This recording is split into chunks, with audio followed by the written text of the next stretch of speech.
Today, fourth Sunday of Easter, we celebrate a Sunday called the Sunday dedicated to the Good Shepherd. And I was wondering, why did the church choose to place this celebration in Easter? With all the Sundays that we have throughout the year, why would we choose specifically Easter to recognize Jesus as the Good Shepherd? And I found this answer. Jesus in his life, he truly was the Good Shepherd, right? He acted like the Good Shepherd. For example, Jesus went looking out for the sheep who were lost. Jesus called on a sheep that was lost, like Matthew, who was a tax collector. Jesus went looking out for sheep who were lost, like Mary Magdalene, who was possessed by 7 demons. Jesus was also a good shepherd because he stood for his sheep. He wasn't afraid of calling out on the enemies of the sheep, the Pharisees, and also the high priests. So he acted as a good shepherd, looking for those who were lost, standing for those who were weaker against those who were enemies. But why do we celebrate the Good Shepherd in Easter? And the answer is truly amazing. Because in his death and resurrection, he also acts in a much profound way as a shepherd. He defeats the enemy of all the sheep. That enemy is death. So he stands in front of death and calls death away. But he also unites all the sheep that are lost with one staff, and that staff is the cross. So that's why it makes sense to celebrate this Sunday and Easter, because with his death and resurrection, he truly acts as a good shepherd. But today, I want to center my homily in something much more practical. Today is also a Sunday dedicated especially and exclusively praying for vocations. This is the Sunday that the church asks all of us to pray for vocations to the priesthood and religious life. And in that sense, it is a unique Sunday. And you know why the church asks us to pray for this? Because this is an urgent necessity. It is true that it is hard for us here at St. Mark's to perceive the urgency of priests, because at St. Mark's we are very much blessed with 2 priests for a fairly small congregation. At St. Mark's we have the luxury that when one priest is celebrating, the other priest is listening to confessions. And in a sense, I think that we are very blessed in this diocese to be, such a authentically Catholic with, I would say, a fair amount of priests. But today is a Sunday for all of us blessed here at St. Mark's to look beyond our immediate reach and to start to be sympathetic with the whole church. And I want to offer you a couple of examples that I hope open up your eyes to the need that there are of priests. Local examples. Our ex-associate pastor, Father Joe, who many of you perhaps remember, left 2 years ago to be a priest in Detroit, Michigan. He came to work to a deanery, and he was the youngest priest at the deanery by 35 years. Father Joe is 30 years old, and the next youngest priest was 65 years old.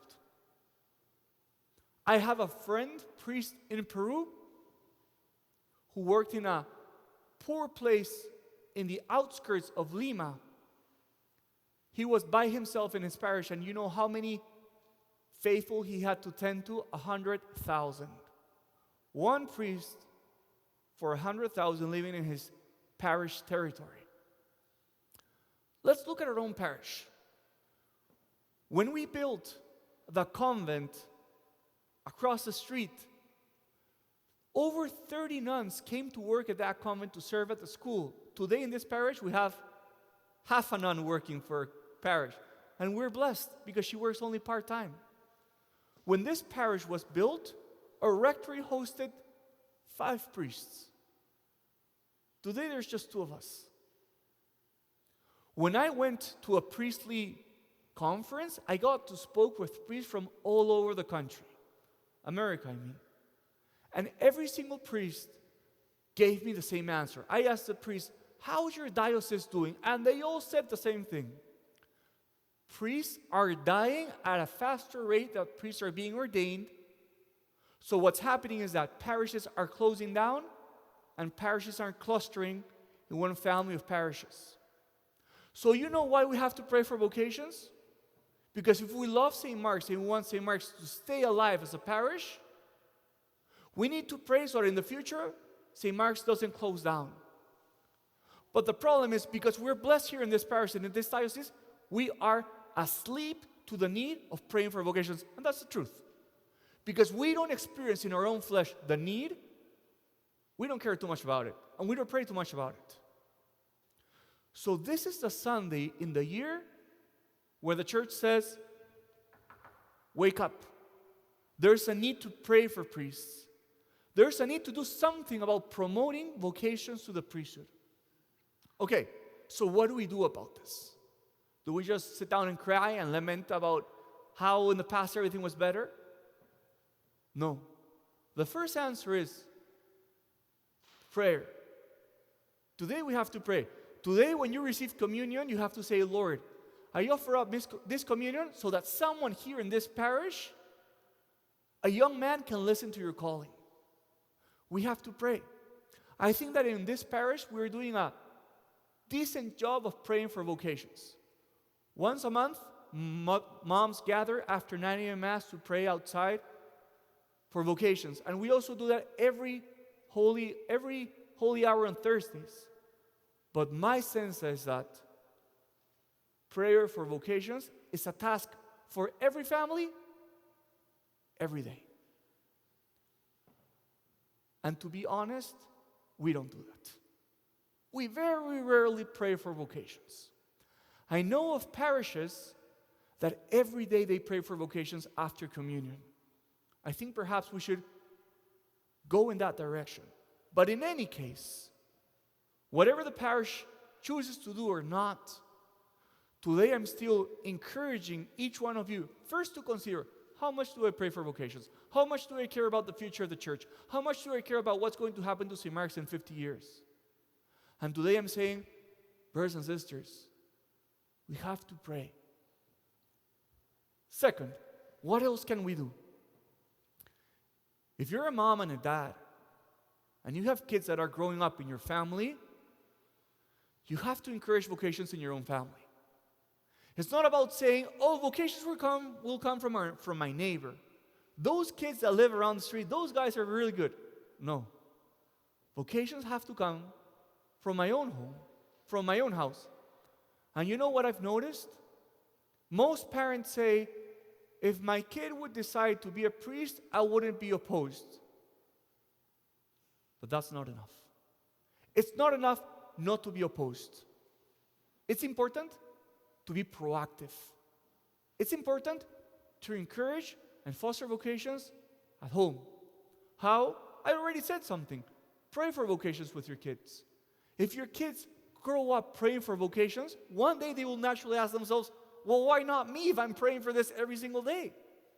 So that's a concrete way where you can promote vocations. We have a beautiful brochure outside, 7 ways to promote vocations. Check it out. If you still have kids around your house, check out that brochure. And finally, I would also say, because you could say, well, my kids are already older, so I'm free. No, you're not free. You're still bound to help. How can you help? You can help financially, either the seminary or a novitiate or somewhere where young men and young women are in formation. We can't be indifferent to this problem. We can't be indifferent thinking that other people will do something. If you love the church, you should love priests. If you love the church, you should love seminarians. So you should understand that it's something that we are all bound to promote and to do something about it. So today, in this great Sunday dedicated to the Good Shepherd, let's remember that Jesus is the Good Shepherd, but that the church needs priests and nuns that, like Jesus, will be shepherd for the faithful today. How can we help?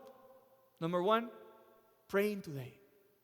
But not only praying today, but remembering that this should be a prayer that we take on daily. Lord, give us vocations, holy vocations. 2, if you still have kids around home, remember that it's not enough to say, I won't oppose. It's not enough.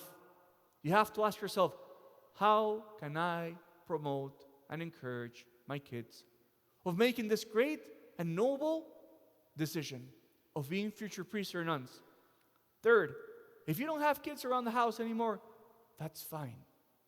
But you should still consider helping out financially the seminary or a novitiate. Because thinking about the priests and attending to the need of the future priests is thinking about the future of the church and thinking about the future generation of Catholics. Only if we do something today, we will save a big problem into the future.